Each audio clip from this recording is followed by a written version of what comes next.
Sehingga pada akhirnya seperti yang saya katakan kembali kepada nyali, Pak.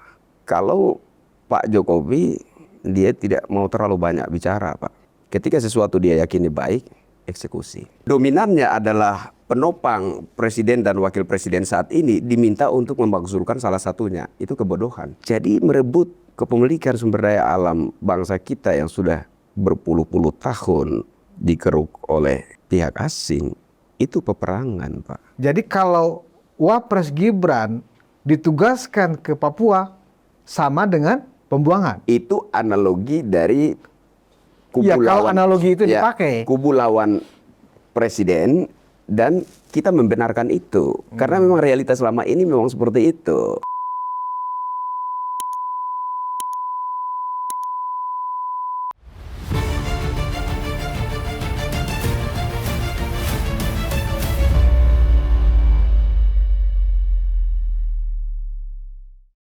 Hai, penonton Ruang Konsensus Unpacking Indonesia dimanapun Anda berada. Assalamualaikum warahmatullahi wabarakatuh. Salam sejahtera buat kita semua. Hari ini saya Budius Ma'ruf Piliang, anak sulung Mulyono, bukan ternak Mulyono. Kembali berdiskusi yang hangat dan seru. Agak sedikit panas hari ini, karena saya sudah kedatangan seorang aktivis yang bicaranya tanpa tedeng aling-aling ya. Kita akan bicara tentang masih seputar polemik atau desakan pemakzulan Wapres Gibran Rakabuming Raka. Nah, diskursus kemudian meluncur dari seorang mantan cawapres. Sebenarnya saya sudah bahas ini kemarin, cuma saya ingin melihat dari sudut pandang aktivis. Ya, yang kerjanya setiap hari adalah berteriak di pinggir jalan, ya, berorasi, baik di Jakarta maupun di luar Jakarta. Nah, pemakzulan ini dianggap sebenarnya adalah bisa dilakukan, tapi Pak Prabowo, kata Mahfud MD, ada ancaman terselubung dari Pak Jokowi dengan mengatakan Pak Jokowi pernah menjawab pertanyaan media, lah, ini kan satu paket. Jadi kalau misalnya memakzulkan capres, ada wapres, nggak bisa karena terpilihnya menurut undang-undang adalah satu paket. Kita beda dengan Filipina, yang memang pemilihan presiden beda dengan pemilihan wakil presiden. Nah, diskursus ini memang terus berlanjut, di mana orang-orang menamakan forum Purnawiran TNI, atau istilah teman saya ini, itu sebenarnya bukan forum purnawirawan, itu anak buah Anies Baswedan, ya kan? Nah, seperti apa kelanjutan dari rencana pemakzulan yang memang itu jalan ya, atau kudeta merangkak ya untuk melengsarkan Presiden Prabowo. Yang terbaru adalah ketika seseorang yang menamakan dirinya ex intelijen negara membangun lagi sebuah perspektif di sebuah podcast ya, yang mensiratkan betapa memang ada hubungan yang tidak harmonis antara presiden dan wakil presiden dan mantan presiden gitu. Dan dikatakan bahwa Wapres Gibran ditugaskan ke Papua hanya sekedar untuk untuk menjauhkan Gibran ya dari Prabowo. Walaupun itu sudah dibantah oleh banyak aktivis pro Jokowi, wah justru itu adalah bukti bahwa desakan pemakzulan ini tidak didukung oleh Presiden Prabowo. Nah, diskursus ini akan saya lempar ke teman saya, Krisyanto Yen Oni. Saya biasa memanggil dia dengan teman saya ini dengan Kakak Oni. Selamat datang di studio Ruang Konsensus. Terima kasih, sebuah kehormatan bisa diundang ke Unpacking. Ini juga permintaan saya. Terima kasih banyak. Kemarin kita lewat Zoom ya? Ya. Waktu itu lagi di Flores, Kakak Oni. Ya. Oke, Kakak Oni, langsung saja. Apa yang Kak Oni teriakkan di pinggir jalan, ya, agar kita segera fokus, ya, Republik ini, para elit ini fokus memikirkan negara, tidak lagi bertengkar hanya karena tidak puas ya karena kalah dalam pilpres, ya kan? Karena orang-orang yang mereka anggap bisa menyelamatkan negara ternyata tidak punya panggung, ya kan? Mereka mencari-cari cara lewat pemakzulan Gibran. Dan ini berjalan terus seperti yang tadi saya jelaskan. Apa pandangan, komentar, dan tanggapan Kakak Oni terhadap apa yang saya sampaikan tadi? Yang pertama itu menurut saya ini orang-orang penjahat ya, yang tidak memikirkan daya psikis masyarakat.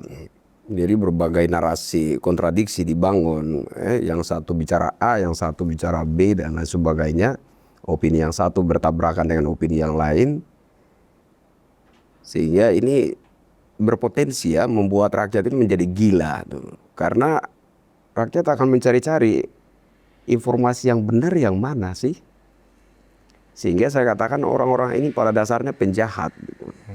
Apa yang mereka mau juga nggak jelas gitu. Rakyat ini sedang digiring kemana, saya pikir begitu. Itu yang pertama. Yang kedua, saya melihat khususnya buat purnawirawan jenderal ya. Yang pertama, mereka tidak mewakili keseluruhan purnawirawan jenderal, baik itu TNI maupun Polri. Ya.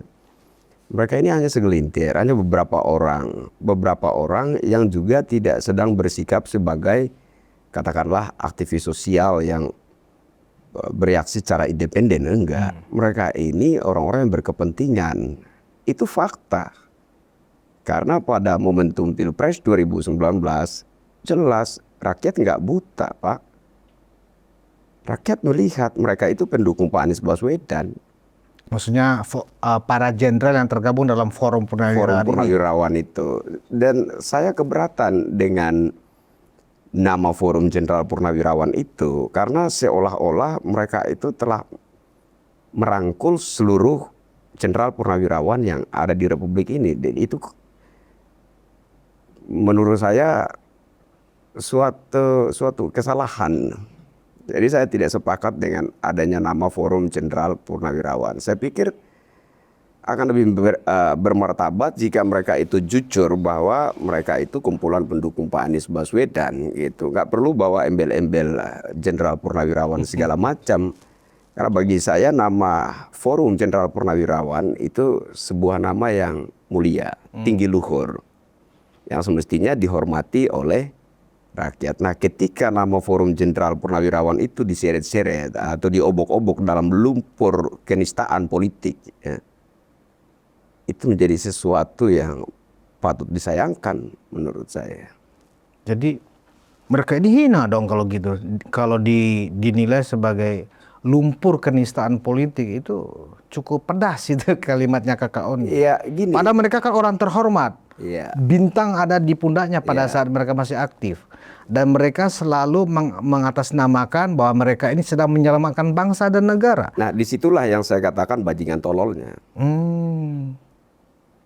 Begitu. Mereka orang-orang mulia sebenarnya. Iya. Tapi semulia apapun orang, kalau terjerembab dalam lumpur ya tetap kotor. Berlumuran lumpur. Mulia, tapi terjerumus dalam lumpur kenistaan politik, saya kira begitu. Ada argumen lain nggak tentang mereka ini?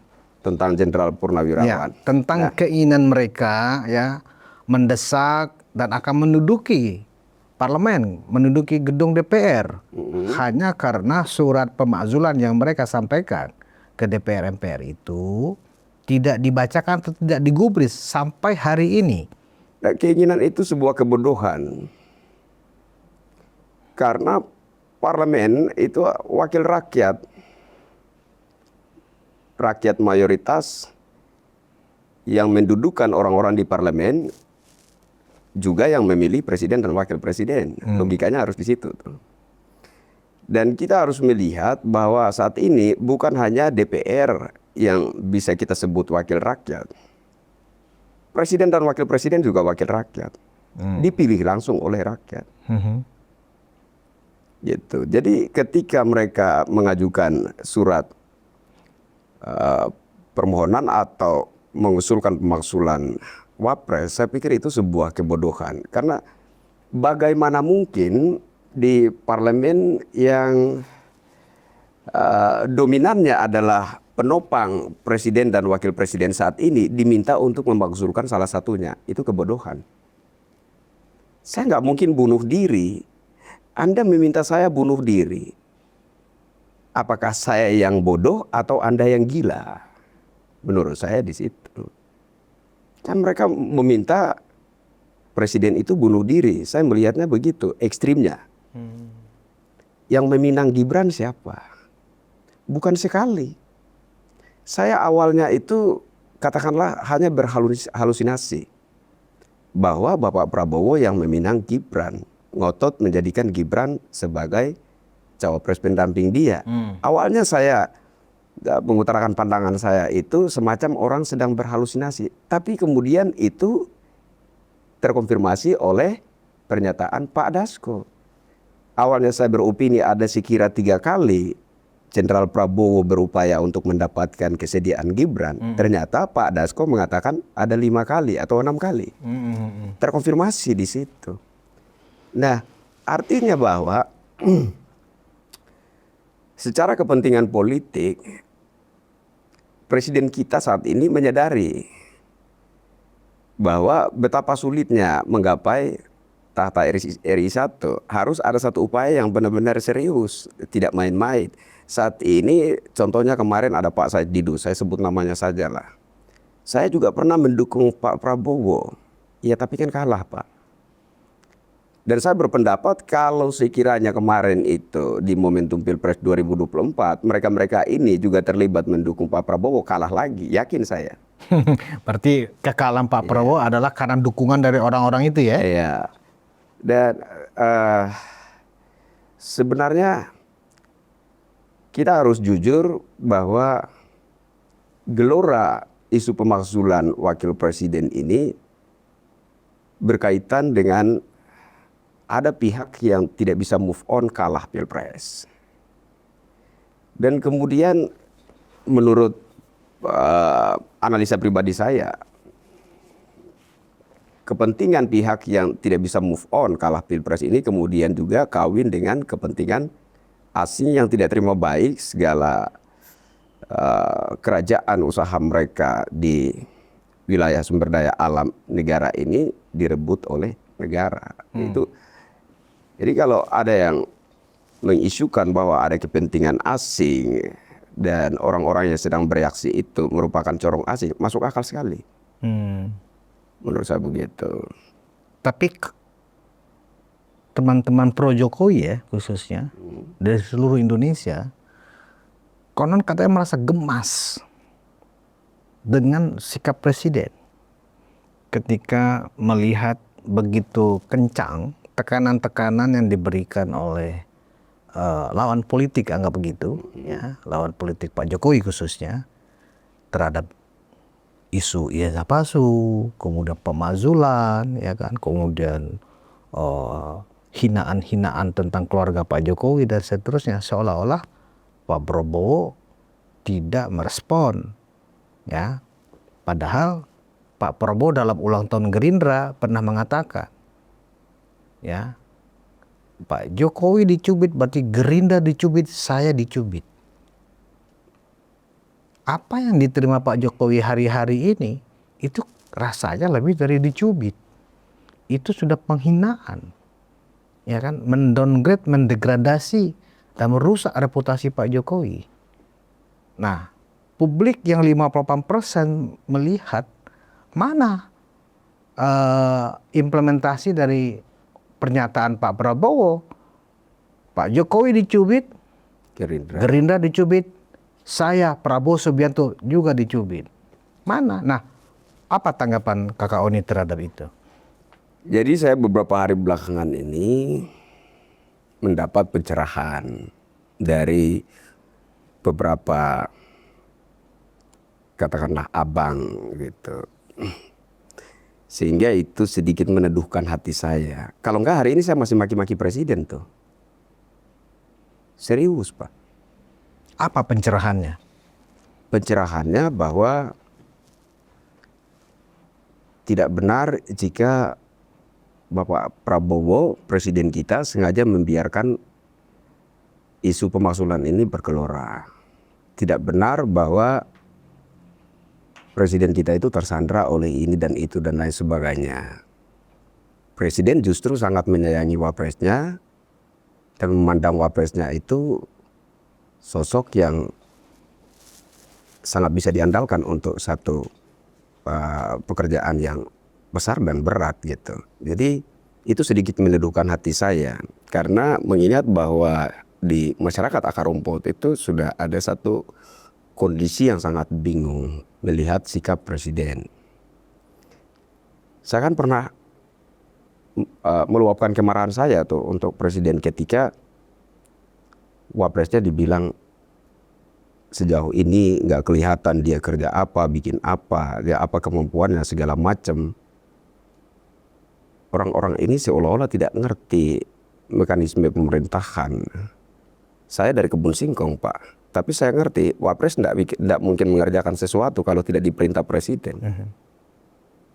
Nah, jadi kalau hari ini wapres itu nganggur, presiden belum menugaskan sesuatu. Lantas kenapa wapresnya yang kau tuding? Kenapa wapresnya yang jadi sasaran sorotan, cibiran? Jadi itu kemudian memicu kemarahan saya. Kemarahan saya murni, tanpa ada balutan kepentingan apapun. Saya marah kepada presiden. Gitu. Kalau wapresnya nganggur, artinya Bapak belum menugaskan sesuatu. Nah, ketika wapres itu jadi sasaran cibiran, ngomong dong, Pak. Jelaskan dong kepada masyarakat bahwa saya memang belum memberikan tugas sesuatu. Gitu. Yang dilihat oleh masyarakat seolah-olah presiden menikmati segala hujatan yang dialamatkan kepada wapres. Wajar dong saya marah sebagai rakyat di sini, sebagai salah satu pendukungnya. Pernah berkampanye dengan ikhlas tanpa diakomodir oleh siapapun. Kami berkampanye dengan tulus untuk memenangkan pasangan ini. Kalau memang Anda sayang kepada wapresmu, tunjukin dong kepada rakyat bahwa Anda hadir untuk melindungi dia, kan begitu. Kemudian Pak Jokowi, kalau benar seperti yang Anda katakan bahwa Pak Jokowi dicubit, Gerindra bahkan Anda secara pribadi turut merasakan sakit dari cubitan itu, tunjukin dong apa buktinya. Masyarakat ingin melihat buktinya.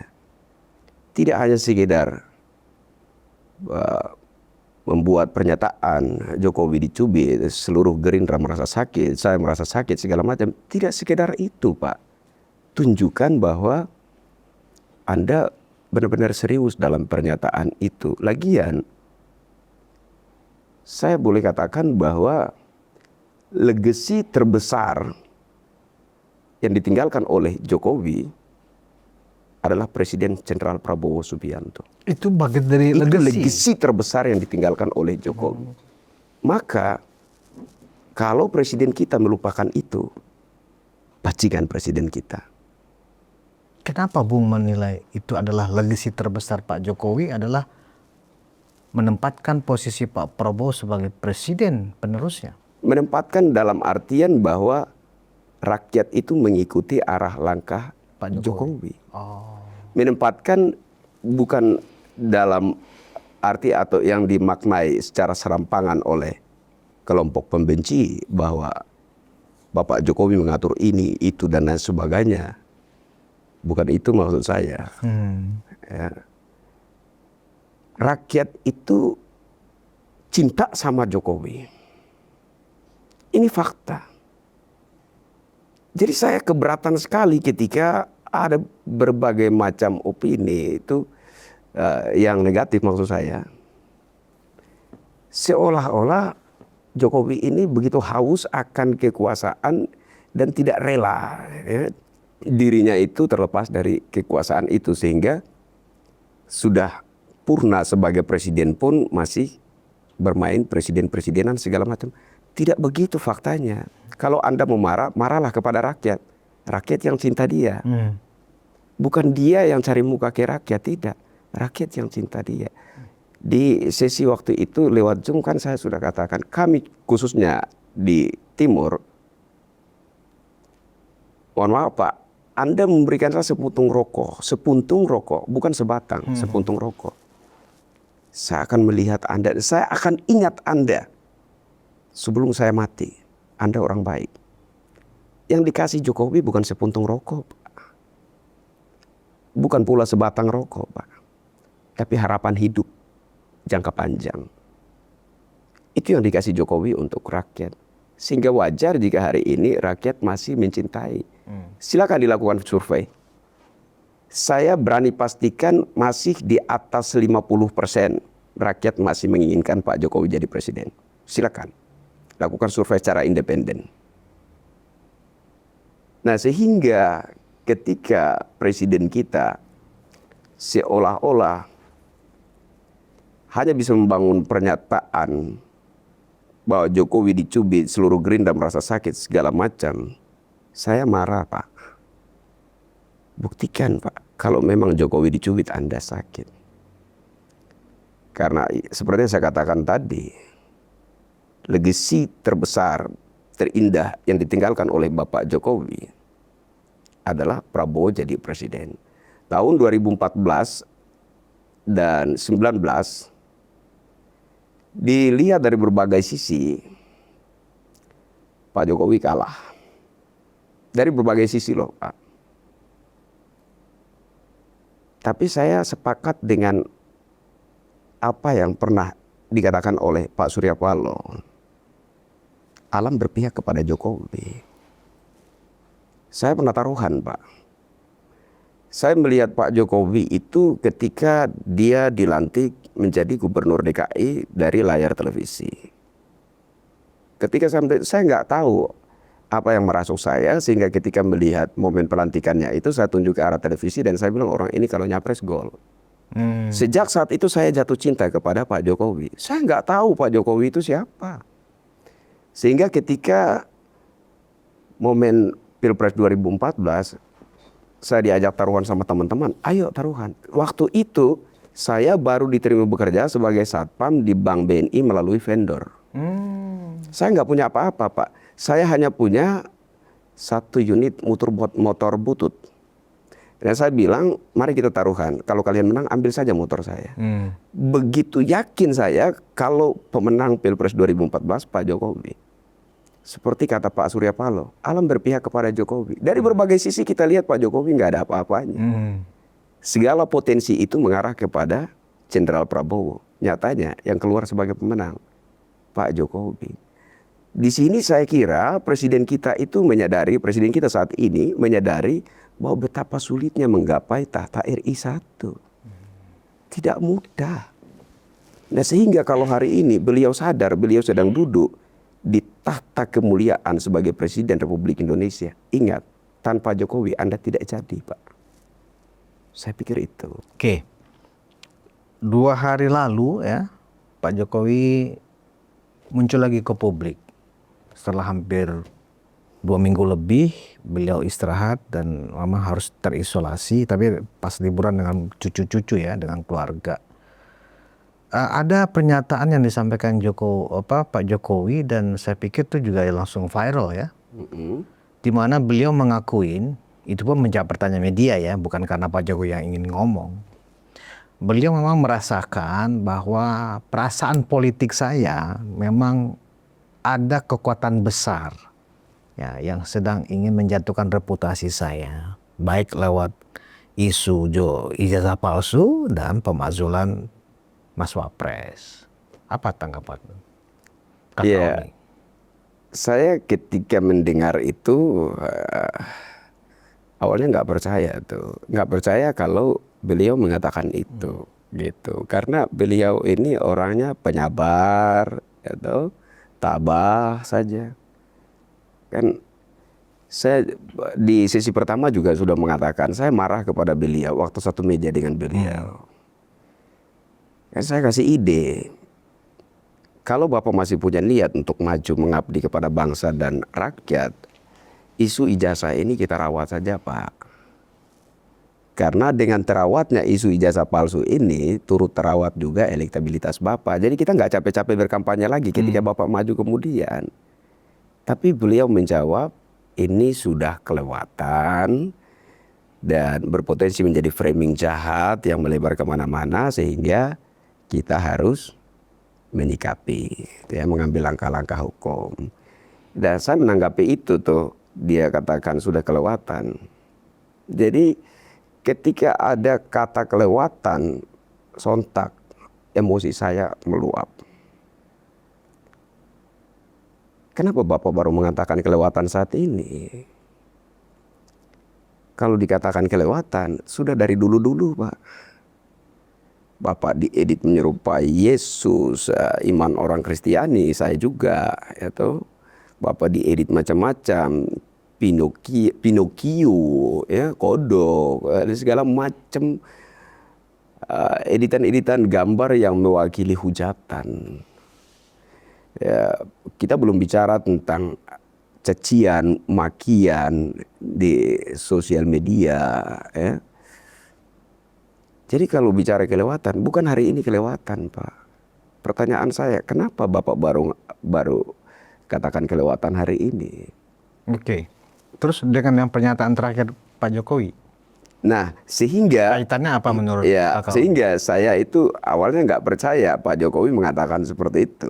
Perasaan politik saya loh, bahasanya itu kan tinggi tuh, perasaan politik saya, bukan berdasarkan analisa, bukan berdasarkan kata orang-orang terdekat, tapi perasaan politik saya merasa ada kekuatan besar. Jadi kita lihat ya diksinya, ada kekuatan besar ya, yang sedang berusaha untuk menjatuhkan reputasi saya. Itu kalimat, bukan Itu kalimat target. sembarang. Itu target, Pak. Dan saya bersyukur ternyata itu benar-benar ucapan beliau. Yang awalnya nggak percaya, setelah saya lihat di media, oh benar. Ternyata itu ucapan beliau. Saya berterima kasih. Karena pernyataan itu mengkonfirmasi opini saya. Memang targetnya Pak Jokowi itu hilang dari radar informasi. Nggak boleh lagi rakyat ingat Pak Jokowi, nggak boleh lagi rakyat ingat tentang Pak Jokowi merupakan Presiden Republik Indonesia terbaik yang pernah kita miliki. Nggak boleh lagi rakyat itu ingat tentang segala bukti kinerja pemerintah di era Pak Jokowi. Di sesi lalu saya katakan, contoh di NTT ada bendungan raksasa, ada pos lintas batas negara yang megah gitu. Sekarang kalau Bapak ke pos lintas batas negara di NTT, Pak, ada 3 titik itu, Pak. Nggak kalah indah dengan Jakarta, Pak. Dan itu bagian dari legasinya Pak Jokowi ya. Saya tidak melihat itu sebagai legacy. Saya melihat itu sebagai sebuah kepedulian yang indah, seorang bapak yang betul-betul sayang kepada anak-anaknya sampai di pinggir-pinggiran. Saya tidak melihat itu sebagai legacy. Saya melihat, kalau bicara legacy, saya lebih melihat IKN, mungkin saya lebih melihat jalan Trans Papua yang merupakan cita-cita dari Pak Harto. Saya melihat terakhir Jenderal Prabowo hari ini jadi Presiden Republik. Itulah saya lihat itulah sebagai legacy. Ya.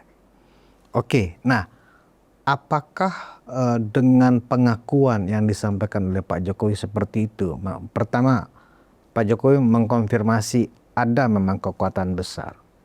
Kalau menurut Kakak Oni, siapa itu kekuatan besar yang dimaksudkan oleh Bapak?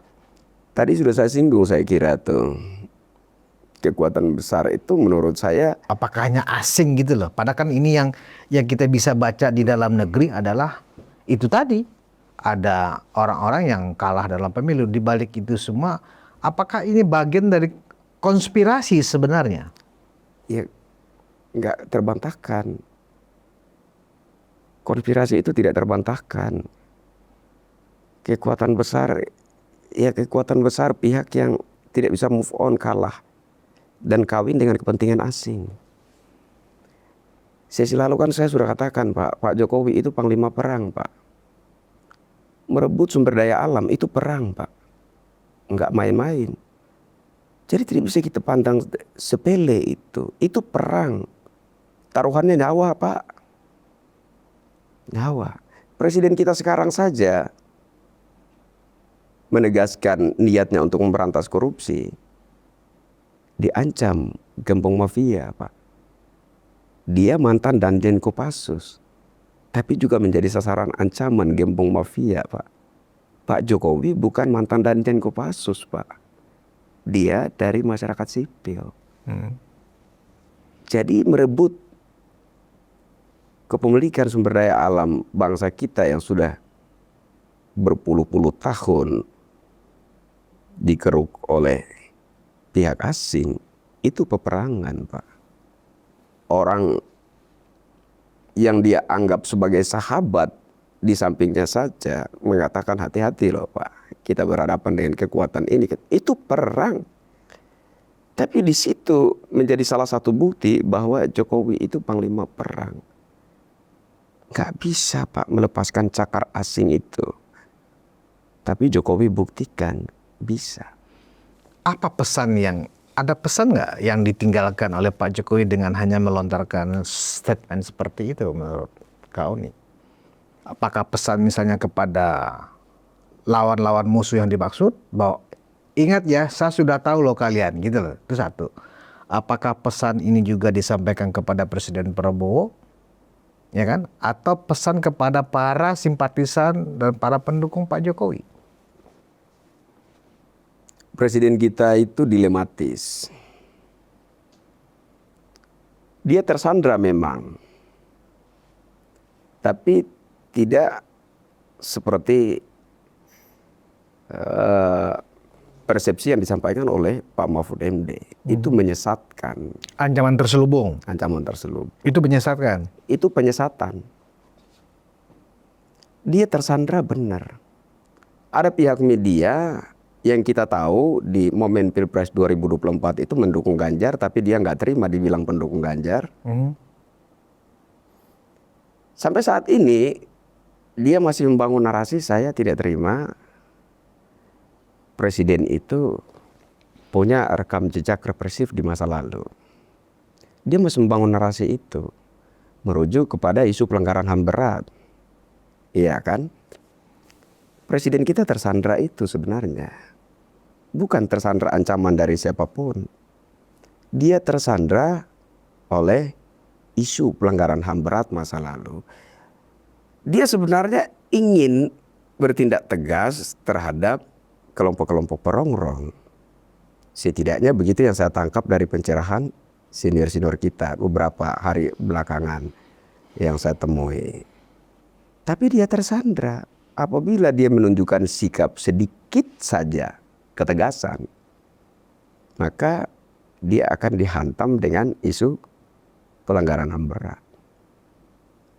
Nah, itu pukulan moral buat beliau. Jadi memang dia harus hati-hati, ya, super hati-hati agar supaya dia tidak kemudian dihantam dengan isu otoritarian lah, katakan begitu.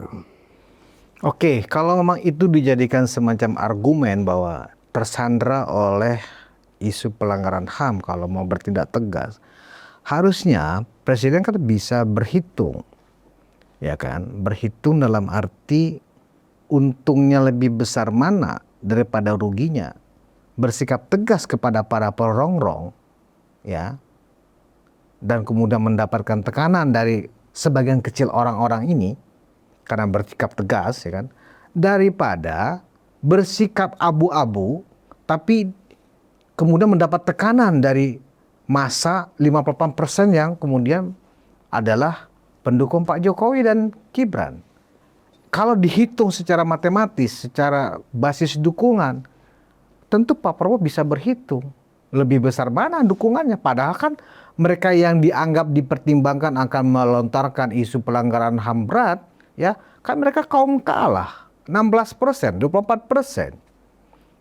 Anggaplah ini adalah barisan 24%. Karena KKO ini mengatakan Forum Purnawirawan itu adalah barisan pendukung Anies Baswedan. Itu fakta. Ya, artinya 24%. Dibandingkan kemudian anggaplah ada yang bermigrasi dari yang 16%. Bermigrasi ke 58% misalnya. Kan ada juga yang mengatakan seperti itu. Nah, Kalau misalnya itu dihitung sebagai sebuah hitung untung ruginya secara dukungan politik, kalau saya menilai justru dukungannya akan lebih besar bersikap tegas karena justru akan semakin dianggap bahwa Pak Prabowo memang konsekuen. Pak Prabowo konsisten dengan omongannya. Pak Jokowi dicubit sama dengan mencubit saya akan merasakan sakitnya. Gitu loh ke Kak Oni. Nah, perspektif Kak Oni melihat ini sama nggak dengan yang saya pikirkan? Apa Oke. berbeda? Sebelum ke situ saya tertarik tadi ada istilah migrasi. Boleh nggak sih saya bercerita sedikit Silakan. soal peristiwa migrasi ini? Jadi ya, sebenarnya ada satu momen besar terjadi migrasi pendukung dari pendukung Anies ke Prabowo Gibran, pendukung Ganjar ke Prabowo Gibran. Ada peristiwa migrasi besar-besaran di momen debat capres itu. Yaitu ketika Jenderal Prabowo menangis. Demi Tuhan atau demi apapun, ketika itu pendukung Anies ikut menangis, pendukung Ganjar ikut menangis. Dan terjadi satu keputusan besar, rakyat pendukung Anies dan pendukung Ganjar bermigrasi mencoblos Prabowo. Karena dituduh tidak punya kinerja dan nilainya 11 dari 100 itu ya? Yang pertama, sikap aura kesombongan begitu nampak di wajah Pak Ganjar dan Anies. Aura kesombongan. Aura kesombongan. Dan yang kedua, Pak Prabowo dianggap tidak memiliki prestasi apa-apa selama menjabat sebagai Menteri Pertahanan. Menteri Pertahanan. Itu membuat rakyat itu terpukul. Bagaimana mungkin seorang Menteri Pertahanan yang kalau hari ini negara sedang baik-baik saja, keutuhan bangsa terjamin, tidak lepas dari kinerja beliau selama menjabat. Lantas Anda katakan dia berapa nilainya? 0, nilainya 5. Pak Ganjar ya kalau nggak salah ya. Kalau Pak Anies 10 dari 100 atau apa ya, kalau nggak salah itu. Bagaimana mungkin Anda bisa katakan seperti itu? Dan itu seolah-olah antara Ganjar dan Aniesnya sudah main mata sebelumnya. Ya kan? Disitulah sebenarnya momen titik awal saya loncat ke Prabowo Gibran. Karena sebelum itu kan saya wanti-wanti, Pak Anies benar nggak sih Anda ini capres? Ataukah Anda ini hanya pembantu capresnya PDIP?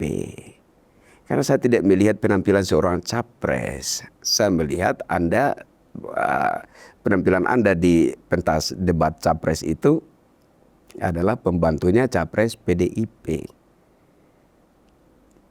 Itu titik awal saya.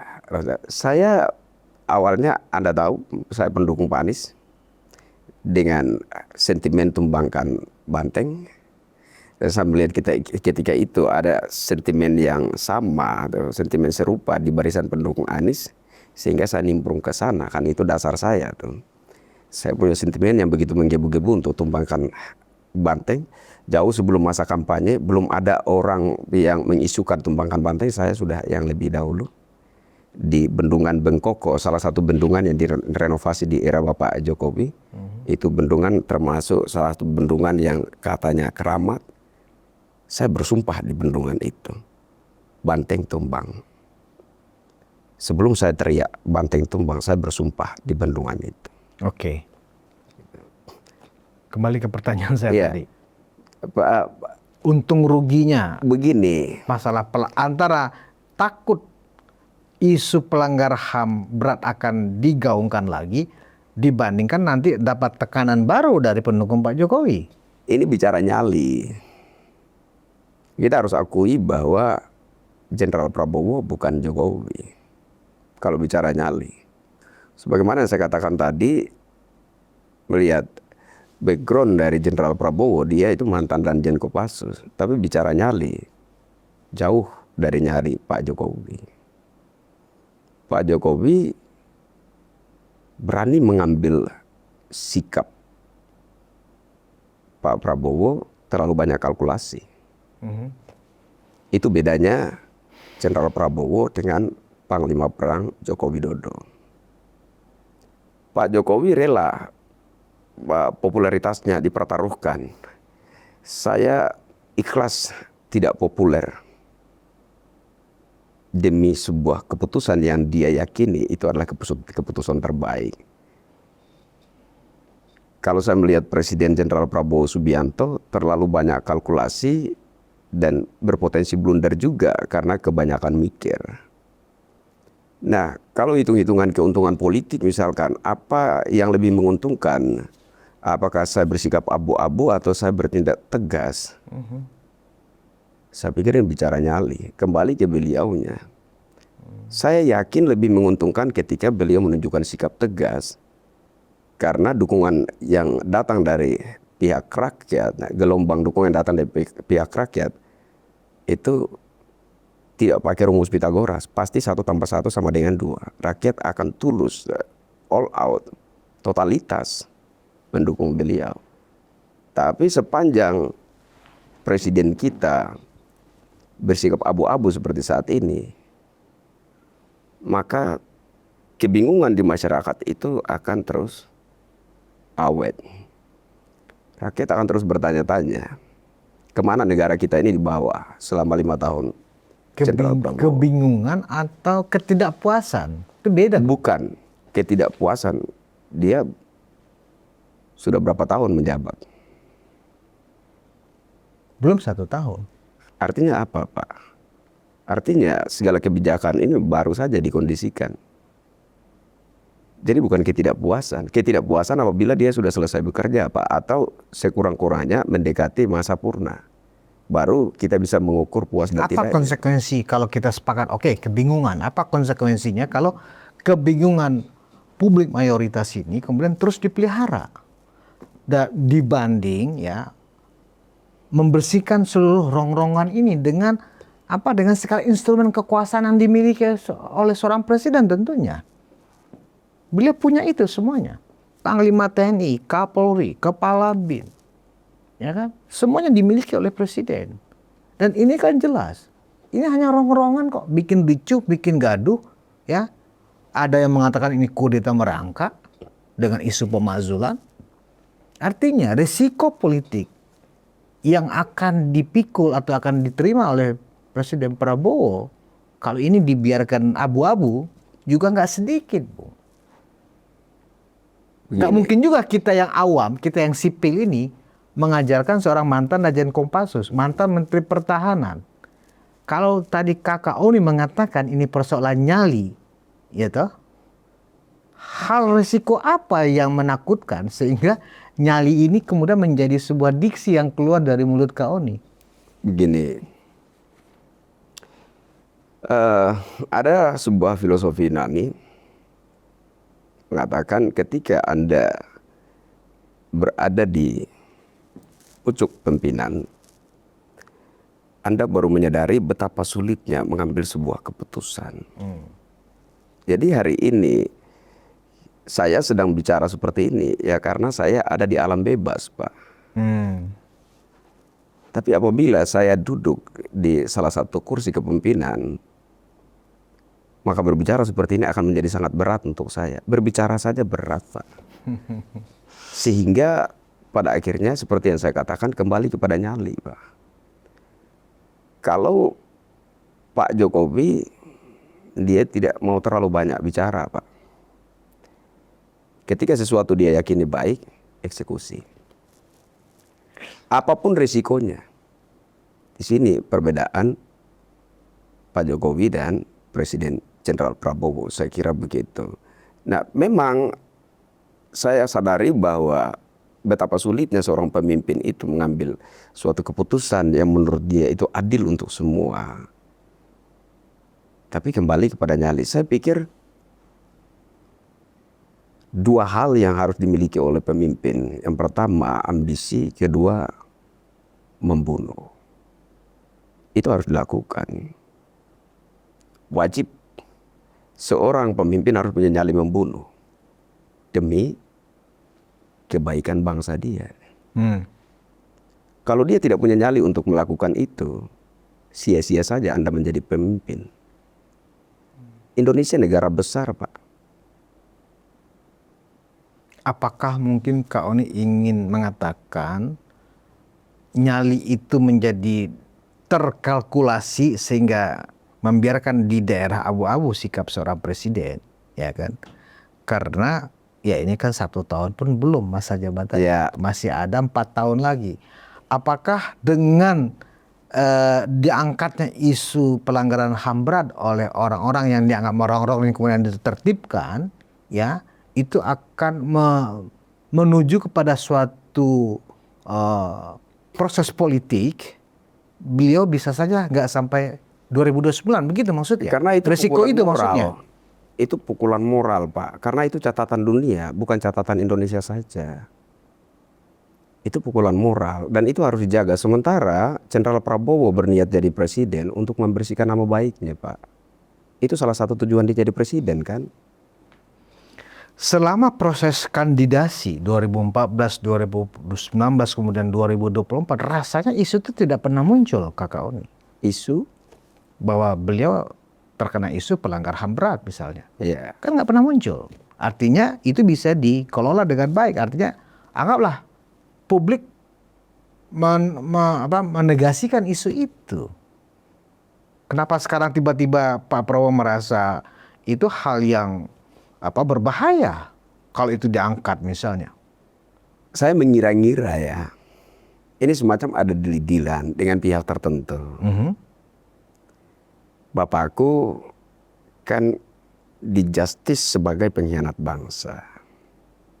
Bapakmu juga. Anda juga. Gimana kalau kita damai? Nama bapakku dibersihkan, nama bapakmu, namamu juga dibersihkan. Sehingga ini menjadi satu kondisi yang dilematis. Siapa yang akan bertahan di sini? Gitu. Karena ketika ini maju, ini akan berada di posisi yang tertekan. Jadi bisa nggak sih? Oke, saya buka-bukaan saja. Ya buka-bukaan aja, saya lebih suka buka-bukaan. Biar agak sedikit panas diskusi kita ini. Karena saya dari awal kita diskusi, kegarangan Kak Oni yang biasa berteriak di pinggir jalan dengan mikrofonnya, itu ternyata kok di ruangan konsensus ini, ya kan, begitu sejuk, begitu damai, seperti seorang pendeta sedang memberikan wejangan kepada umatnya. Gimana? Jadi gini, yang pertama saya masuk di sini, saya lihat wah, ruangnya mewah, ya,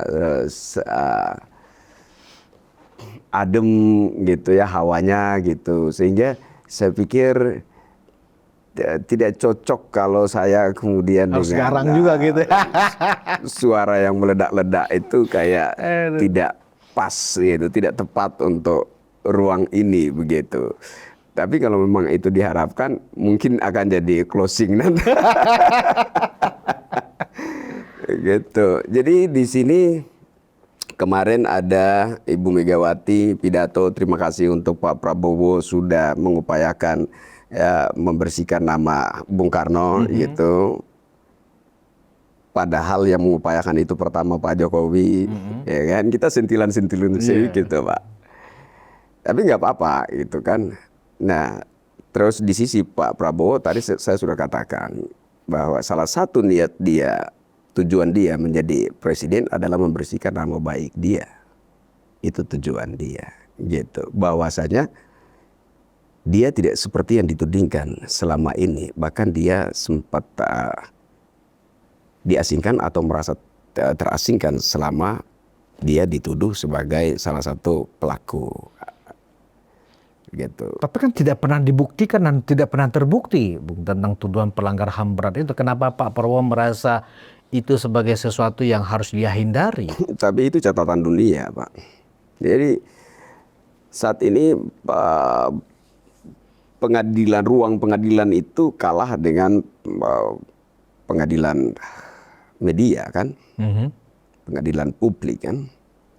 Jadi secara moral pengadilan publik itu 1000 kali lebih ganas daripada ruang pengadilan sebenarnya. sebenarnya. Ya.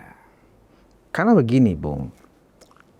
Kalau itu dianggap sesuatu yang ditakutkan Pak Prabowo, akan muncul dari kelompok yang berseberangan dengan Pak Jokowi. Pak Prabowo sebagai presiden sudah melihat situasi ini gaduh. Polarisasi nggak hanya terjadi di level grassroots. Polarisasi juga terbentuk di kelas menengah dan elit. Belum pemilu padahal. Belum pilpres padahal. Tapi saat ini ya karena Pak Jokowi itu memang punya basis massa yang luar biasa luas dan besar ya kan. Dengan kondisi yang dialami oleh Pak Jokowi, masyarakat sekarang sudah terpolarisasi lagi. Ya kan? Segregasi sosial sudah terbentuk minimal di sosial media. Artinya begini, Bu. Kalau yang ditakutkan Pak Prabowo hanya karena nanti isu pelanggar HAM berat akan diungkit lagi ya oleh kubu seberang.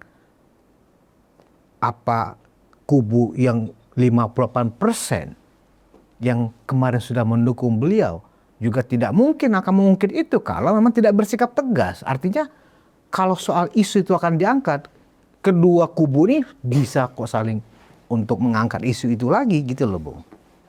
Nah, ini kan sebenarnya pertanyaan saya adalah kenapa hanya persoalan nyali ya tidak mampu ya mengalahkan kepentingan yang jauh lebih besar, yaitu kepentingan negara bangsa. Ya, keselamatan bangsa dan negara ini dari para pengacau dan pembikin gaduh. Ruang konsensus kan hadir hanya untuk melakukan kontra narasi. Ya. Gitu loh, Bu. Jadi kalau saya boleh lebih ekstrim lagi, sebenarnya Jenderal Prabowo Subianto belum siap jadi presiden. Oh ya? Belum siap. Ketika dia ada di posisi itu, Pernyataan agak serius ini. ketika dia ada di posisi itu, dia terkejut. Anda ingat dia katakan ada raja-raja kecil yang mencoba melawan saya. Itu realita di wilayah politik. Apakah baru terjadi di era Pak Prabowo? Tidak. Di era Pak Jokowi juga begitu. Tapi Jokowi melawan arah. Jokowi melangkahi dengan bijak segala aral yang merintangi itu untuk bisa berbuat bagi rakyat. Pertanyaannya, Jenderal Prabowo punya nyali tidak untuk melakukan seperti itu? Gitu. Jadi menurut saya dia ketika berada di posisi itu ternyata obsesi jadi presiden itu tidak seindah ketika dia berkampanye dengan emosi yang meledak-ledak. Ruwet, Pak. Pak Jokowi pernah mengatakan cukup jangan bikin peraturan macam-macam. Negara kita sudah penuh dengan aturan sehingga kita sendiri kemudian terjebak di dalam aturan itu. Itu kondisi, itu realita. Dengan kondisi yang begitu penuh dengan aturan, pada dasarnya siapapun yang menjadi presiden itu punya niat yang baik. Bagaimana memajukan bangsa, bagaimana memakmurkan rakyat, kan itu tujuan utama orang itu terobsesi jadi presiden. Tapi ketika ada di posisi itu, ini bukan bicara Anda niat atau tidak niat, bukan bicara Anda mampu atau tidak mampu. Ini bicara begitu banyak aturan yang harus Anda siasati dengan bijak untuk bisa sampai kepada rakyat. Presiden mana yang turun di masyarakat dan masyarakat bisa leluasa untuk berselfie ria dengan beliau. Ya, kadang-kadang pas pampresnya yang panik. Sehingga masyarakat yang berselfie dengan Pak Jokowi itu dipegangin tangannya sama pas pampres. Ya. Tapi di situ saja kita sudah bisa melihat bahwa ada satu pemandangan luar biasa di mana seorang presiden yang tidak lazim begitu rapat dengan rakyat ya. Presiden itu posisi yang sangat elit. Dan benar-benar steril, bukan hanya steril dari ancaman, Pak. Maaf. Harus steril juga dari bau badan rakyat. Dan itu semua dilangkahi oleh Pak Jokowi. Itu. Pertanyaannya, Jenderal Prabowo bisa seperti itu? Tidak. Saya pikir ada di situ persoalannya. Begitu. Makanya waktu saya meluapkan amarah saya kepada Presiden, saya katakan bahkan dengan badan kosong saja Anda belum turun di rakyat, Pak. Dengan badan kosong saja Anda belum turun di rakyat. Lalu kenapa Wapres yang jadi sasaran cibiran, sasaran hujatan? Dan Anda diem, Pak. Seolah-olah Anda menikmati itu, Pak. Ada apa? Ya itu kan pertanyaan para pendukung mayoritas ya, pendukung Pak Jokowi kan di situ. Kenapa Anda diam? Ya bukankah yang meminta Wapres Gibran itu pada saat Pilpres adalah Pak Prabowo sendiri? Iya. Ya kan, meminta ke ayahnya. 4 kali diminta, Pak Jokowi belum mengiyakan. Sesuai video yang kita lihat dari Pak Dasko, kan begitu. Baru permintaan kelima, itu pun tidak langsung mengiyakan. Tanya saja anaknya Pak Prabowo, Pak Menhan. Kalau anaknya setuju, ya sudah. Gitu loh. Artinya apa?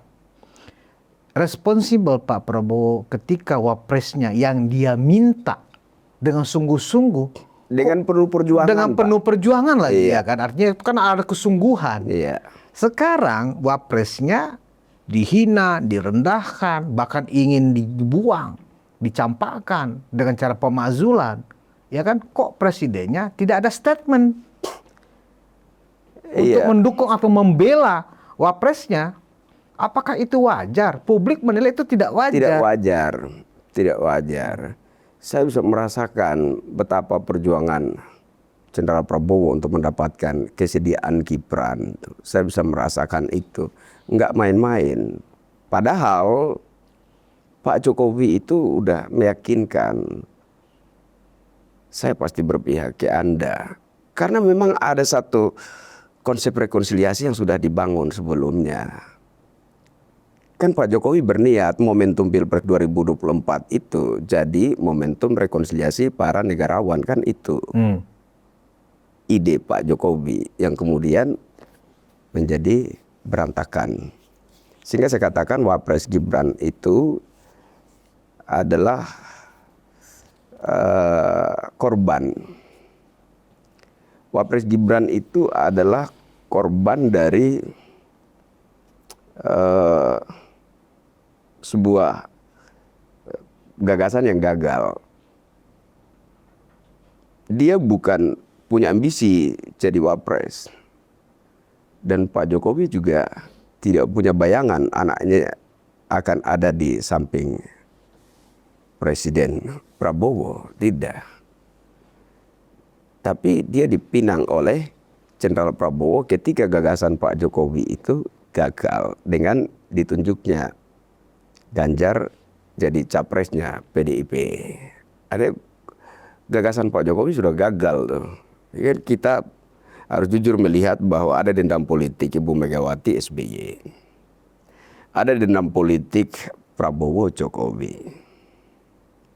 Kan semestinya momen Pilpres 2014 itu kan jatahnya Pak Prabowo. Iya. Menurut kesepakatan politik Prabowo Megawati, kan begitu, Pak. Terus dendam politik Prabowo Megawati juga merujuk kepada perjanjian batu tulis apa meja bundar? Batu tulis. Ya, itu. Semua ini mau diselesaikan menurut konsep pikiran Pak Jokowi.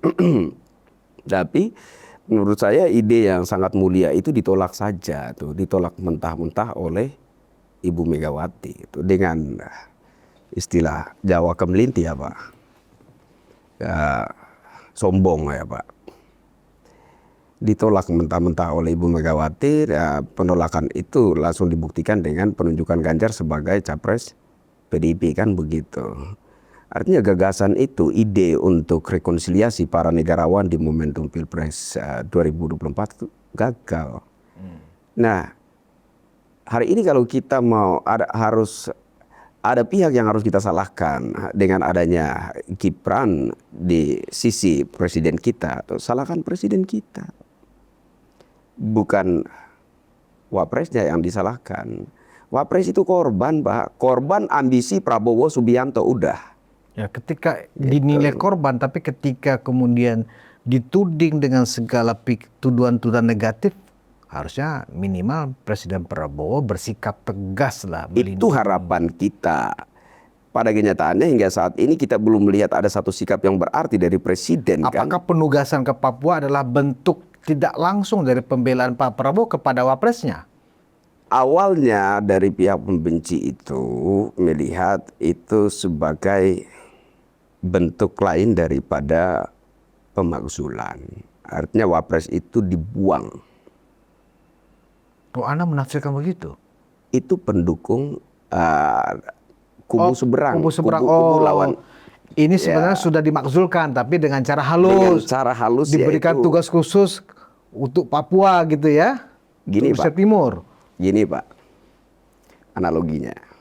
Agak ngeri-ngeri sedap ini. Kalau ada anggota Polri dimutasi ke Papua, iya. jangan salah. Itu pembuangan, Pak. Oh, oke. Kalau dia ambil analogi itu salah satu hal yang melukai orang Papua. Seolah-olah Papua ini tempat pembuangan. Oh. Itu ada pegawai, Pak, kalau dimutasi ke Papua, pembuangan. Itu pembuangan, Pak. Ada TNI dimutasi ke Papua, itu pembuangan. Lain dengan tugas loh, Pak. Oh. Lain dengan tugas. Jadi kalau Wapres Gibran ditugaskan ke Papua sama dengan pembuangan. Itu analogi dari kubu lawan. Kalau analogi itu dipakai. Kubu lawan presiden dan kita membenarkan itu. Karena memang realitas selama ini memang seperti itu. Kenapa Bung tidak melihat itu sebagai hanya cara adu domba yang dilontarkan oleh kubu seberang? Saya bahkan juga punya anggapan yang sama masalahnya tuh, Pak. Adu domba? Bukan. Oh, bahwa itu pembuangan? Itu pembuangan. Gitu ya? Saya bahkan juga punya anggapan yang sama. Tapi seperti yang saya bilang tadi bahwa saya dapat pencerahan dari beberapa senior. Lalu saya coba melihat dari perspektif yang lebih positif, kan begitu jadinya. Jadi oh iya, kemarin ada pengeluhan masyarakat Papua, kemudian saya juga turut menyuarakan itu, yaitu tentang carut-marut realisasi Otsus. Otsus ternyata cuma formalitas, ternyata juga gimana ya, saya memberikan Anda nasi bungkus.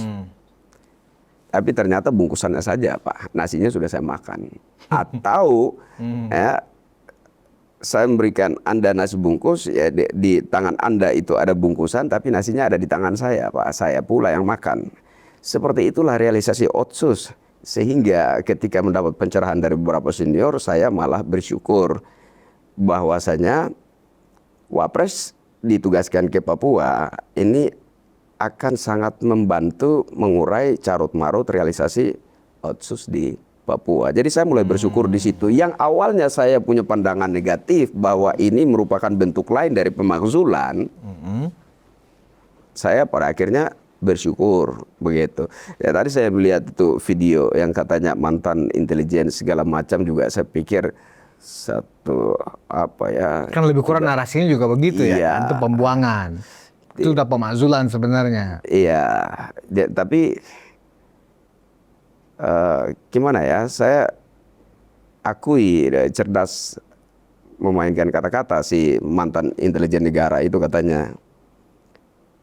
Tapi kalau diamati baik-baik itu narasinya bentrok dengan narasinya sendiri juga tuh kalau diamati itu. Gitu, tidak saling mendukung ya. Opini dia sebelumnya tidak mendukung opini kemudian.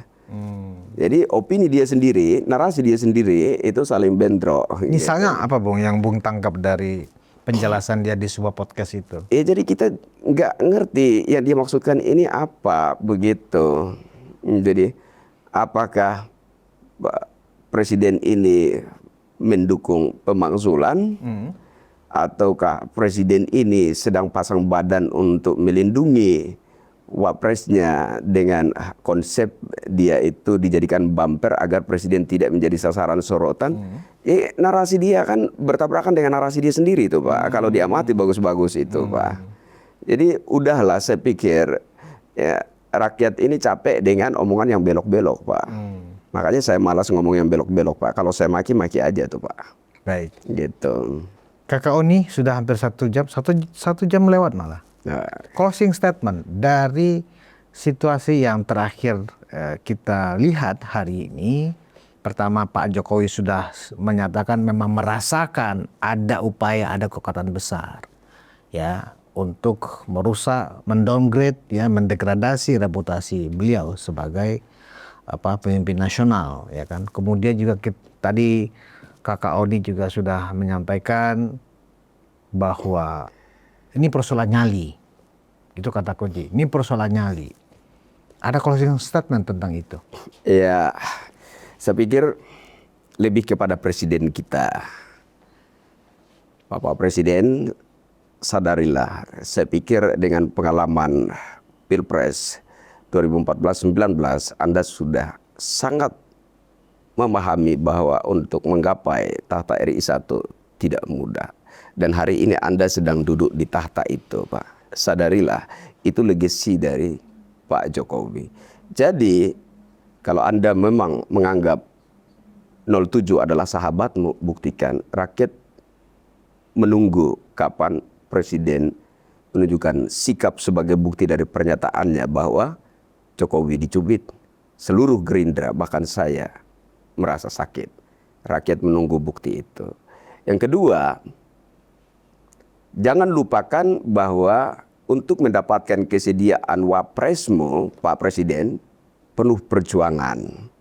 Bukan sekali dua kali Anda berupaya untuk mendapatkan kesediaannya. Berkali-kali Anda dengan penuh perjuangan hingga akhirnya mendapatkan itu. Maka lindungilah wapresmu. Rakyat menunjukkan sikap yang jelas, yang terang, bahwa Anda hadir untuk melindungi wapresmu. Dan yang terakhir mungkin ya, rakyat ini sudah capek dengan segala kegaduhan ini. Yang ini bicara itu, entah larinya kemana. Yang ini bicara ini, entah larinya kemana. Ya. Narasi bentrok dengan narasi, opini bentrok dengan opini. Orang-orang ini penjahat yang menginginkan rakyat menjadi gila. Maka dibutuhkan ketegasan presiden. Saya pikir seperti itu. Dan apabila gelora isu pemakzulan wapres ini terus memanas, ketahuilah Bapak Presiden, chaos pasti terjadi, negara bisa hancur. Dan impian Anda untuk bisa membuktikan segala idealisme, membangun bangsa, memajukan bangsa ini, sebagaimana yang pernah Anda sampaikan dalam sebuah pidato, itu semua akan hancur. Nggak ada artinya. Segala idealisme itu akan hancur. Maka saya berharap presiden kita itu menyadari dan kemudian bertindak tegas tanpa terlalu banyak melakukan kalkulasi politik untung ruginya.